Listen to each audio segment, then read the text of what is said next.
Hi everyone, this is Jim. Welcome to this Blitz Chess postmortem video. This is postmortem of my Blitz Chess game number 165. I was white here, kicked off with e4, and my opponent played e6, the French defense.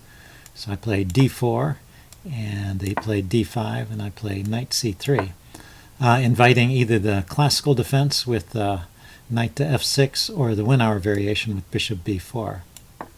So I play e5, the main move here. You can actually ignore the threat to take the pawn and just play a3 here, and if he grabs the pawn, takes the knight and grabs a pawn, you have the move queen g4 with a double attack of that pawn and that pawn.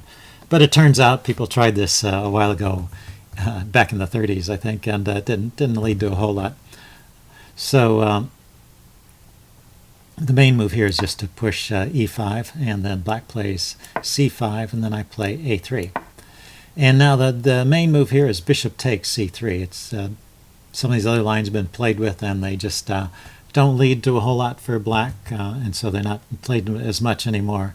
Although it's not like they're losing, so you can find them still playable.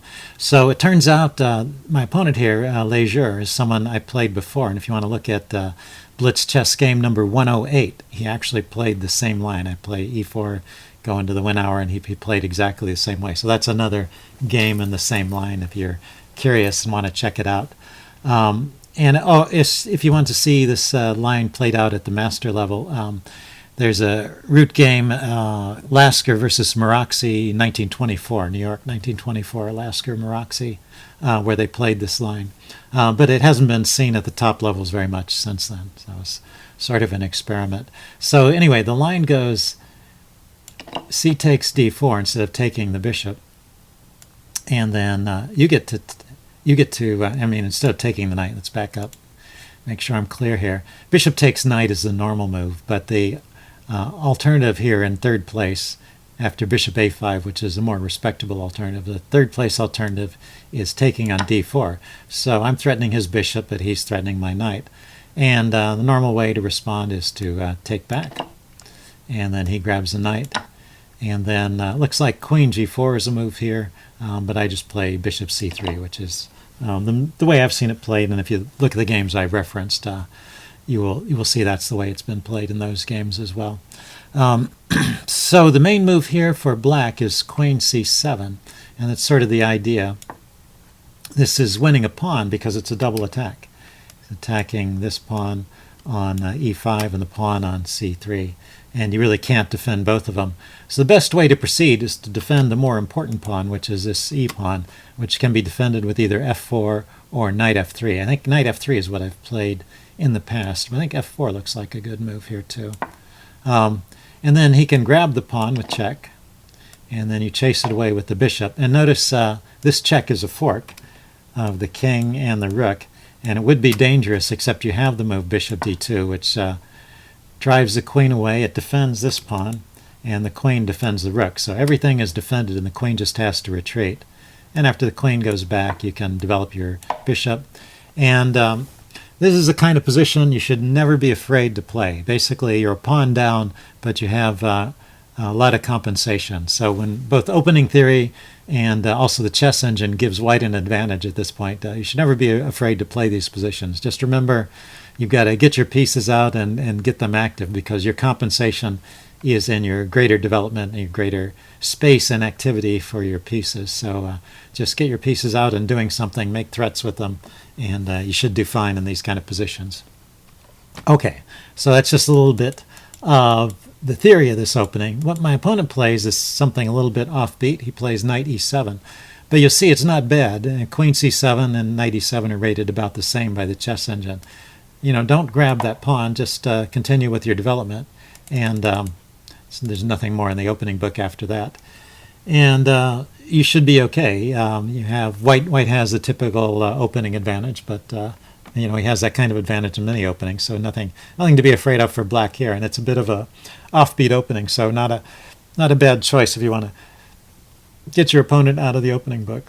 So anyway, there's still this latent threat of attacking the pawn, so I go ahead and play f4. And you want to cement the e5 pawn anyway when you're playing the French. This is a key piece, a key part of your pawn structure because you're trying to keep the white bishop imprisoned behind this wall of pawns. That's what a large part of white's advantage is playing against the French, and so you got to try and maintain that as long as you can. Typically in a French, the bishop will eventually find a way out, but hopefully you've managed to accumulate some advantages before that happens. So my opponent played knight f5, and I responded bishop d3. It looks like knight f3 is the most accurate move here. What I missed is that after bishop d3, he has a possibility of playing queen h4 check, and maybe that's a little bit uncomfortable. It forces this knight g3. If I play g3, knight takes g3. Looks like kind of a tricky line. So in this position, just play knight to f3 first to prevent the queen from coming out. Here, let's take a look at that line, actually. That looked kind of interesting. So bishop d3, queen h4 check, new variation, and g3 to block the check. And now knight takes. So instead of taking back with the pawn, which would give up the knight in the corner, you play knight f3 here. Okay, that's a nice trick to know. And then the queen has to move again. So it says queen to h3, queen to h6, queen to h5. So let's say queen h3, and now rook to g1. So harassing the knight and still defending this pawn. So you've lost a pawn here, but it looks like you have a lot of piece activity. Knight goes to e4, and rook takes g7. Oh, it looks like you're getting your pawn back even. Okay, so that's the way to play that. But it's better to avoid all of that complication and just play, instead of playing bishop d3 in this position, play knight f3 first and then develop the bishop. Okay, so my opponent didn't play that queen h4 line. He played queen c7 going after the pawns. And now I defend the pawn. And I keep an advantage through this part of the game. But not a huge advantage. I mean, we're completing our development, and at some point I kind of run out of ideas. Actually, I wanted to play the move g4 here, and I thought, well, he'll just go knight to h5, and I didn't know what I had at that point. So I played the move queen e1, thinking then I could play g4. But if I play g4 here, let's check this out, and he goes knight h4, I could play queen e1 at this point and chase the knight back to g6. I suppose that's a decent position. So I played queen e1 first, and thinking to force his knight over here to h6. And now he can play the move knight c4, which he does, and attacks my bishop. And I could retreat the bishop. It says my best move is knight to d4. I played knight to g3. Similar idea, but maybe the knight is not so good on g3. It thinks that if black were to take on g3, then a slight edge for black. So that's the way, or just taking on d2. Instead, he threw in this check, queen b6, and I moved my king out of the way. And now, once again, he can take on g3 or on d2 and get an even or slight edge, even game or slight edge. Instead, he throws in the move knight c to e3, and this is just not so good. I can take the knight. And yeah, eventually, right, at first it thinks I should take on f5, but then it has second thoughts and says I should take on e3, which is the way I took. Knight takes, and rook to f3. So this knight just can't stay there is the main point. And the thing I was wondering about in the game was whether he could play queen takes e3. But it looks like that's not any good either. I can play knight takes f5. Aha, that's a nice trick. The queen is undefended. So he's got to move the queen here, and I can throw in this check. King goes there, and then I can take the queen and be just a piece up. Okay, so that's a good way to play it. But he didn't play queen takes. He played knight takes, and now rook f3 hitting the knight. So good moves so far. And now he played knight f5. And my follow-up here, I didn't play the right follow-up, but I didn't really understand this. Knight h5, why is knight h5 such a strong move? Let's put it in here. Knight h5. I mean, obviously I'm hitting g7 here, but it's defended. I can take off the defender, but maybe it's the combination of taking the knight. Okay, so let's throw in a move for black here. Black plays h6. So I take the knight. He takes back. And then I play queen g3, and now I'm double attacking the pawn on g7, so he can't easily defend it, so he plays g6. Now I've got knight f6 check. Okay, so this is starting to look good for white. It's interesting. 1, 2, 3, 1, 2, 3, 4, 1, 2, 3, 1, 2, 3, 4. Yeah, the material is even, so this advantage that the chess engine is giving to white is strictly based on the position. So it's not winning any material directly, but this looks like a pretty good attack. King to g7 or king h8 looks like we're the only moves there. And now h4, just trying to crash through.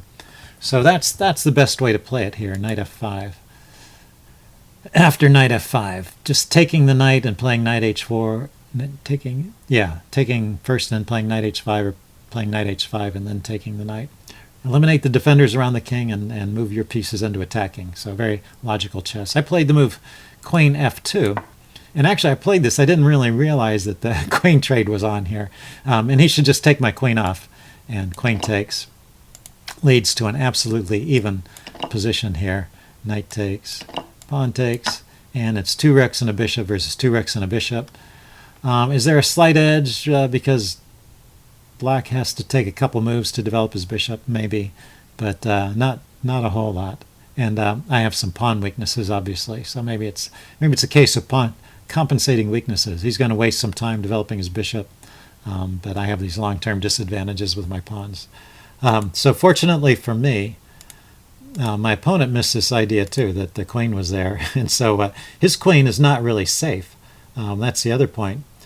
So if he doesn't take my queen, I'm going to take his, and that's what happened in the game. He played knight h4, attacking my rook, but it's just a little bit too slow of a move. I can grab his queen now, and if he takes my rook, I'll just retreat my queen and I'll be up a queen for a rook.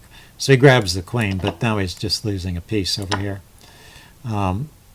He's not down a whole rook because he can grab the rook. I take back. And he's just down a piece. He's down a knight. But also he has trouble developing. This bishop has no moves other than bishop to d7. And then I can take another rook off. Okay, there was a cute tactic here.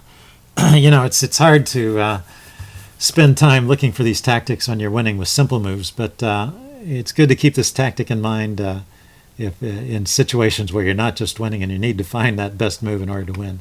And that's the move bishop h7 check. That's the best move here. It forces his king away from defense of the rook, and he takes. And I would just be even more material up. I'd be up a whole rook, and his king is in bad shape. Okay, so somehow I lost the game there. Let's get back to the game. Okay, back to the game. So we got to this position. Now I'm looking at the wrong game. Actually, that was the other game I was referring. That was the other game I referred to as the game number 108. You can look at that on the postmortem. That was an interesting game too. Okay, the game we were looking at here. We got to this position where I played queen f2, and he played knight h4. Yeah, attacking my rook. So I traded queens, and of course that wins the rook in the corner. He takes back, I take the rook. He takes my rook, and I grab his knight, and now I'm just a piece up. So anyway, he wants to get his bishop developed, and that's right, I was just talking about this tactic with bishop takes h7 check to win the rook cleanly.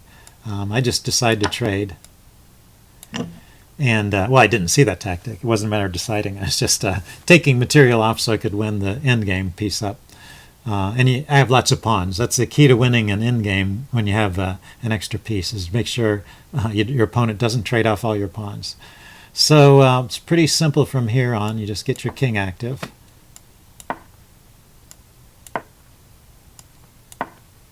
And then yeah, give your king to the center. Is good square for it usually. Then he played g6. Yeah, and then you bring all your pieces in. He can't defend this pawn, so I'm just going to pick up another pawn. And knight d4, attacking the bishop and attacking the pawn. King to h6. He's threatening to come over here, but I grab the pawn, takes, I take. And now if he starts running forward with the king, I can start mopping up these pawns that are all on light squares. So he actually has to come back to try and hold on to these pawns. And I can trade off some pawns over here. I need to create a breakthrough. I need to get a passed pawn, which I don't have. I have lots of pawns, but no passed pawns. So that's the next step, is to create a passed pawn. And usually I have to trade a few pawns in order to do that. B6. Should be 5. Yeah, so now I can march the C pawn through, and that'll be my passed pawn. And I don't mind trading off a pawn over here as long as I have pawns that survive. I just need enough pawns, and one will be left to claim. H5, C5, takes, takes. So I'm down to 1, 2, 4 pawns against 3. E5, and this even gets us down to 3 pawns against 2. But bishop E8, I'm going to go after these pawns. He can't. And if he goes back to defend them, he resigned at this point, and that was game over. But just to illustrate, if he goes back to defend these pawns, then he can't stop this one from queening. And if he doesn't defend them, then, say in this position, if he chooses to go after here, I could push this pawn to this square. He's got to come forward to keep it from queening. And now I can go mop these pawns up with my king and still hold on to the C pawn. So this will be my winner. The only trick you really need to be careful about in these bishop endings is you don't want to be stuck with this rook pawn as your only pawn, because when it gets up to this square, that's the wrong colored square. Your bishop cannot defend that square, and black can get his king here. So if you're down to 1 pawn and a bishop against a lone king, the king can draw it if it gets into position if you have the wrong colored rook pawn. So that's it for this game. Hope you guys enjoyed that, and see you again later. Bye. Oh, leave any comments you have in the section below. Bye.